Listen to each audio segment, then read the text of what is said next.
Okay, guys. Hello, hello, hello. Happy Wednesday. Well, today has been an eventful day. Actually, yeah, an eventful day, I will say. Um, okay, so today's little chitty chat with you guys is a serious one. Um, go on social media. First thing I see is, oh, I'm so shocked. Rest in peace. I'm like, what?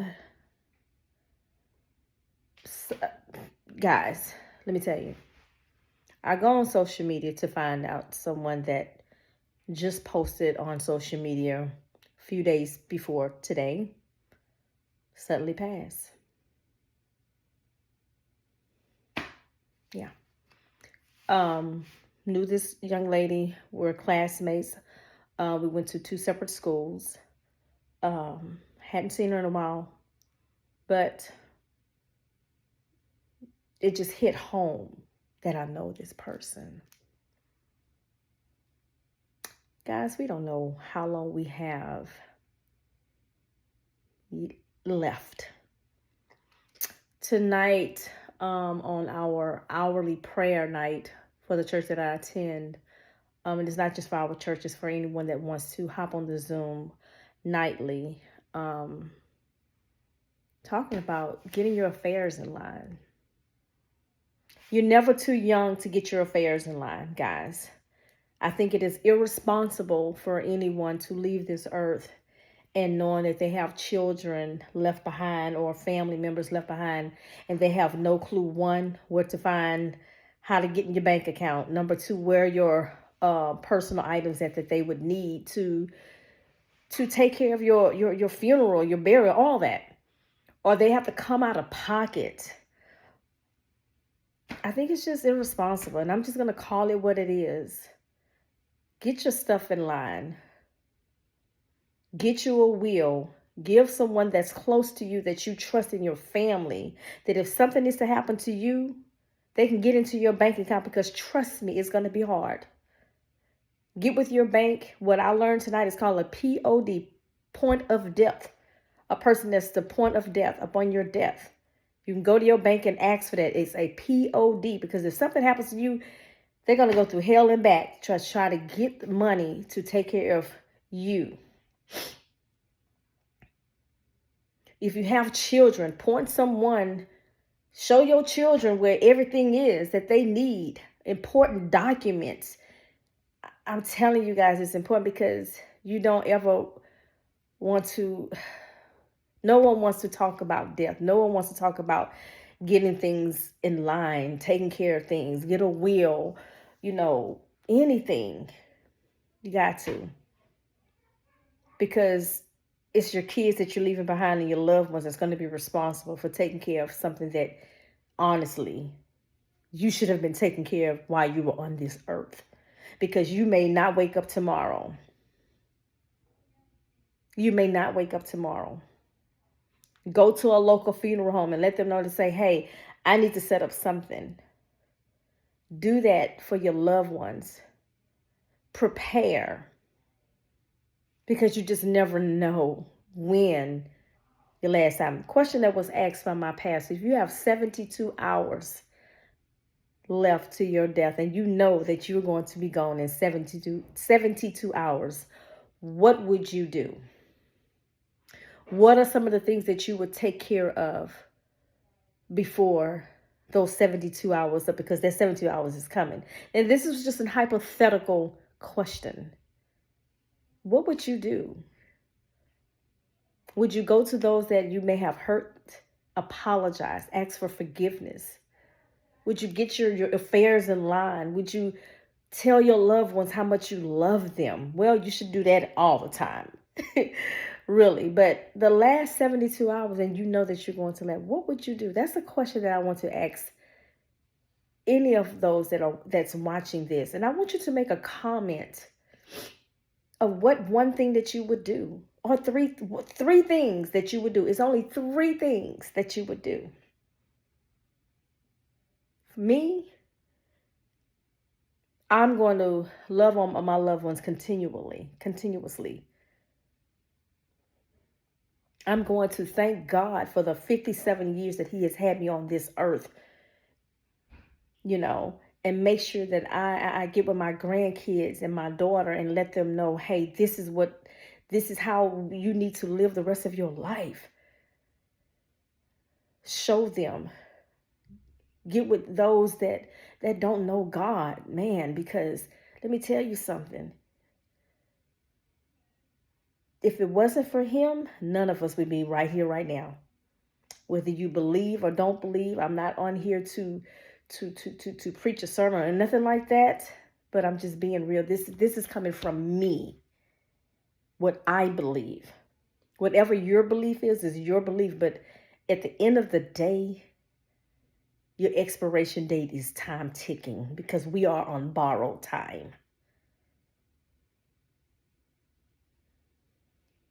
It seems like in the past few years, I get on social media to find out somebody that I know passed. Had a cousin pass, doing fine, gone. She had probably had no idea that she was not going to wake up the next morning. Get your stuff in line, guys. Get your ish in line. Get that will. Make a payment plan. Whatever. Don't leave your loved ones left to go do a GoFundMe account. Because that's irresponsible. Yes, and I said that. It is irresponsible. If we can get out there and buy Gucci, buy Coach, buy, MCM, Louis Vuitton. If you can get out there and spend all those money, whether it's a fake one or a real one, take these trips, buy these cars, pay on that car because you love it so much.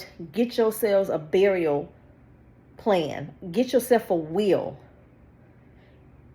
Put your PIN numbers to your bank account in a safe location where that one person can get to that, or designated people. If you don't have that, you can at the bank, you can have them in control of that. But you need a POD is what it's called. Point of death. On another note, I hope if you're watching this, you just kind of take heed on this. Because it was a serious day today. For the rest of the days that I have on this earth, I pray that I am walking in the best walk that I am walking in, according to what God wants me to walk in.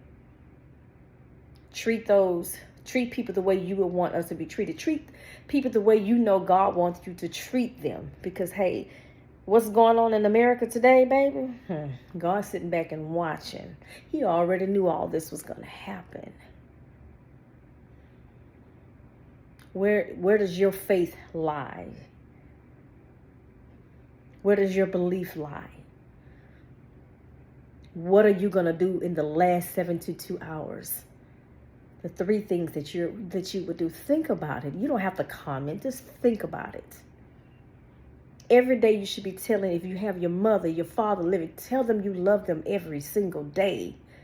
If you get into an argument with somebody, heck, apologize. Don't go to bed with anger on your mind, because you don't want that to be the last thing that was on your mind if something happened to you or happened to the person that you got into it with.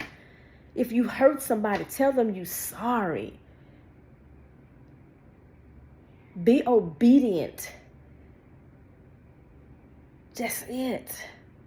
Because we are, guys, Revelation is real. If you haven't read Revelation, read it. Because those days are now.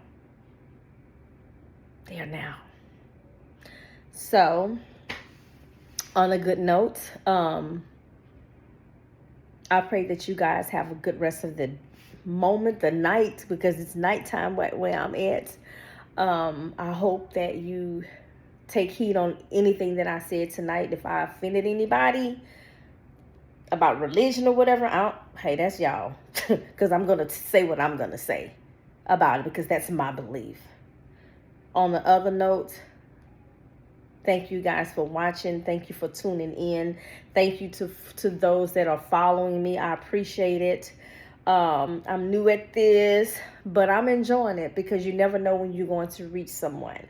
And I try to get on here and be positive and funny a little bit. I'm not a jokester, but that's why I call myself Tracy on the Real, because I'm talking about real stuff. Okay? But anyway, you guys have a good one. Don't forget to like, comment, and share. And don't forget to subscribe. Okay? And if it's anything that you want to say, positive comments only, post them. I will reply back. Trust me, you will get a reply back. And I want everyone to get out there and get everything that God has for you. Get it. Be positive. Don't let nobody come into your space with anything negative. If you say, "Oh, it's a beautiful day," and they come back saying, "Oh, but look at the sky, it's cloudy," honey, that's negativity. Push them aside, because you're not promised to wake up the next day. Love you guys. Have a good one. Trace on the Real. Peace out.